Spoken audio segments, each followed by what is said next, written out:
नमस्ते। आज की कक्षा में आपका फिर से स्वागत है। विराम चिन्हों के बाकी प्रकारों के बारे में चर्चा करने के लिए हम तैयार हैं। आप भी तैयार हो जाइए। देखिए, नेक्स्ट विराम चिन्ह का नाम है उपविराम।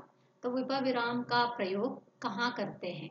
जहाँ किसी बात को अलग करके दिखाना हो, वहाँ उपविराम का प्रयोग किया जाता है। प्रायशः इसका प्रयोग शीर्षकों में देखा जा सकता है। तो वाक्यों में अगर हम कुछ टाइटल देकर उसके सब टाइटल के बारे में चर्चा करते हैं, तो उस टाइटल के वक्त हम क्या करते हैं? उपविराम का प्रयोग करते हैं। जैसे कि विज्ञान वरदान अथवा अभिशाप, इंटरनेट लाभ अधिक है या हानि। ऐसे हम विशेष रूप से टाइटलों को बताने के लिए, उनको समझाने के लिए उपविराम चिन्ह का प्रयोग करते हैं। आगे बढ़ते हैं। वहां है निर्देशक चिन्ह। निर्देशक चिन्ह क्या है? देखिए, जब आगे किसी बात का उदाहरण दिया जाना होता हो तो या देना है, तब हम निर्देशक चिन्ह का प्रयोग करते हैं या प्रयोग किया जाता है। जैसे कि कविता ने कहा मैं बीमार हूं। तो जब भी कोई वाक्य में आगे बात अभी कंटिन्यू रहता है, उसके आरंभ करते वक्त क्या होता है, जब वो कहना चाहते हैं तो तब हम विराम चिन्ह का, इस विराम चिन्ह का प्रयोग करते हैं। जैसे कि कविता ने कहा मैं बीमार हूं। माँ ने पूछा कि चाय पियोगे या कॉफी। तो इस तरह से आगे की बात को उदाहरण के हिसाब से समझाने के लिए हम लोग निर्देशन चिन्ह का प्रयोग करते हैं। आगे बढ़ते हम लोग। वह है विवरण चिन्ह।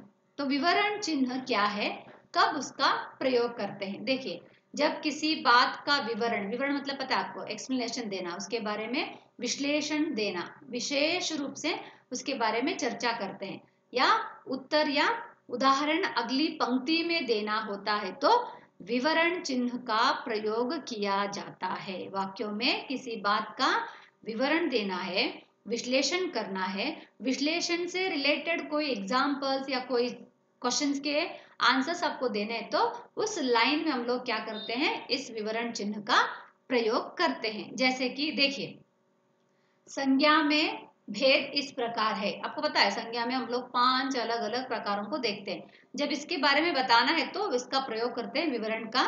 उसके बाद उसके जितने भी प्रकार होते हैं उसके बारे में हम उसके आगे लिखते हैं। जैसे कि संज्ञा के भेद इस प्रकार, मतलब किस प्रकार? संज्ञा में 5 प्रकार है। कौन कौन से आपको तो पता ही है। भाववाचक, समूहवाचक, द्रव्यवाचक, जातिवाचक और व्यक्तिवाचक। तो उसके एग्जाम्पल्स और उसका विवरण उसके बाद से शुरू होता है, लेकिन उसका आरंभ करने के लिए हम लोग क्या करते हैं?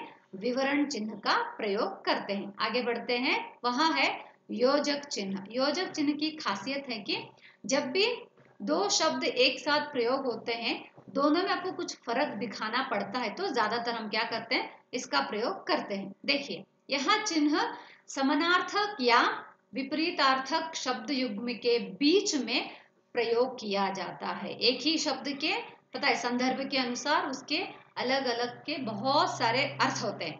तो एक ही शब्द के बहुत सारे अर्थ जब प्रेजेंट करना होता है, बोलना होता है, प्रस्तुति करना होता है, तो हम समानार्थक शब्दों के बीच में योजक चिन्ह का प्रयोग करते हैं। या फिर कभी कभी एक ही शब्द विपरीतार्थ मतलब विलोम रूप में भी अगर प्रयोग होता है, तो तब भी हम क्या करते हैं?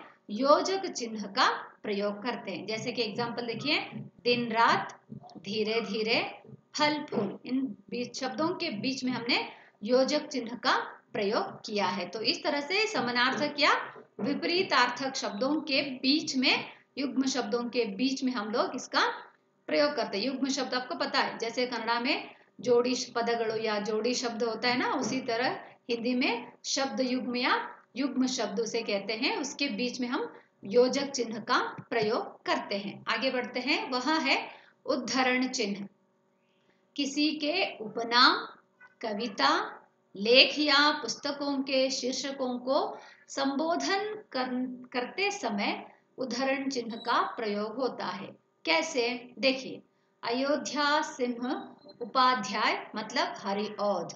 तो हरिऔध को और एक नाम से पुकारते, वह है अयोध्या सिंह उपाध्याय। उनका काव्य नाम या लेखिका का विशेष नाम, जब वो काव्य लिखते हैं, पुस्तक लिखते हैं, तो उनको हम हरिऔध के नाम से जानते हैं।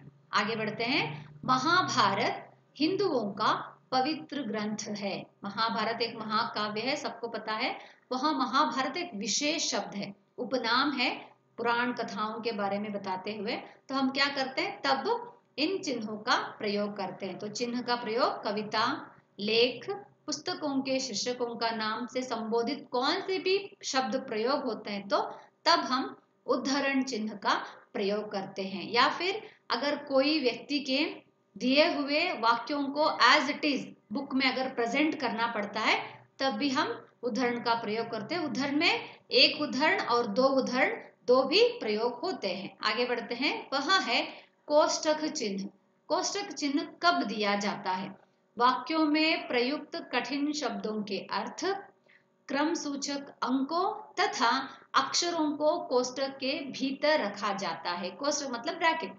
कोई स्पेशल शब्द, कोई टफ वर्ड्स, कोई नंबर्स, अक्षर अगर हम प्रयोग करते तो ज्यादातर उसको प्रेजेंट करते वक्त उसका मूल नाम रखकर उसका जो उपनाम होता है उसका जो आगे बताते हैं उसको हम ब्रैकेट में मेंशन करते हैं। जैसे एग्जांपल देखेंगे तो आपको पता चलता है कि किस तरह से। विशेषणों, तो विशेषण शब्द बहुत सारे हमारे पास मिलते हैं। जैसे कि हम लोग देखो विशेषण में लिखकर उसके जितने भी बाकी उदाहरण हैं, उसके प्रकारों के उदाहरण होते हैं, हम उसको ब्रैकेट में मेंशन किया। जैसे कि काला, मोटा, लंबा, छोटा, सुंदर आदि ये सब विशेषण के ही शब्द होते हैं। इन सबको मिलाकर हम विशेषण कहते हैं। तो मूल रूप को छोड़कर बाकी उसके जो विशेष रूपों को अगर आपको प्रस्तुत करना पड़ता है, चाहे वो वस्तु हो, काम हो, गुण हो, संख्या हो, अक्षर हो, उनको हम ब्रैकेट में मेंशन करते हैं। उस ब्रैकेट को ही हम कोष्ठक चिन्ह कहते हैं।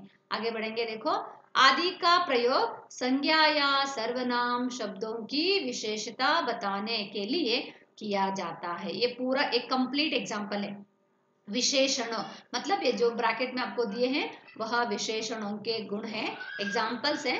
उनका प्रयोग हम संज्ञा या सर्वनाम शब्दों की विशेषता बताने के लिए इनका प्रयोग हम करते हैं। तो यह हुआ विराम चिन्ह का बाकी के विवरण। अब तक के जितने भी अपने विराम चिन्ह के बारे में जानकारी प्राप्त की है उसके अनुसार गृह कार्य के प्रश्न इस तरह से। अब तक किए गए विराम चिन्ह के उदाहरणों को 5 वाक्यों में या उससे भी अधिक वाक्यों का प्रयोग करके सही विराम चिन्हों का प्रयोग स्वयं आपको करना है। मतलब अब तक हमने आपको 11 अलग अलग तरह के विराम चिन्हों के बारे में बताया है और हमने 2 या 3 ही एग्जाम्पल दिए हैं। आपको उन पूरे 11 विराम चिन्हों का प्रयोग 5 या 5 से अधिक सेंटेंस में प्रयोग करके यूज करके उन वाक्यों को विराम चिन्हों को यूज करके वाक्यों का आपको तैयार करना है, तुलिका। ओके, तो आगे कक्षा में फिर से मिलेंगे। आप अपना होमवर्क करके तैयार रहिए। होमवर्क आप हमेशा ग्रामर बुक में ही करेंगे। अब तक जितने भी डेफिनेशन दिए जा रहे हैं, ग्रामर से रिलेटेड होमवर्क दिया जा रहा है, प्रश्न दिए जा रहे हैं, वो सब कुछ आप ग्रामर बुक में ही लिखेंगे। धन्यवाद बच्चों।